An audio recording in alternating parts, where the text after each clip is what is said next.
everybody, I'm going to do this video in several different little pieces, bits and pieces, and I'll put together how to make a roux.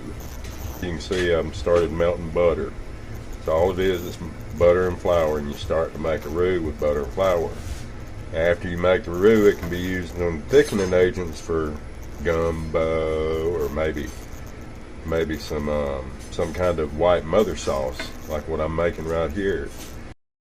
Okay, so what you're looking for here is you're looking for that butter to start to brown. You're going to have to continuously stand over this butter and watch it. Make sure it doesn't burn. See how it's starting to separate? So I use a silicone spatulator. Just keep it moving so it doesn't burn. You don't want it to burn, you want it to brown. You want it to caramelize and brown that fat you see. That's what's going to give you your Mississippi River color in your roux.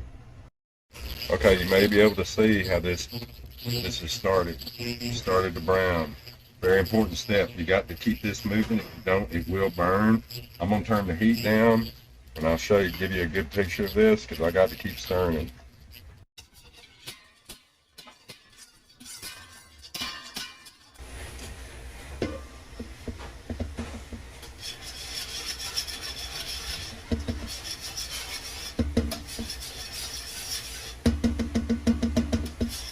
Okay, so here's what we come up with.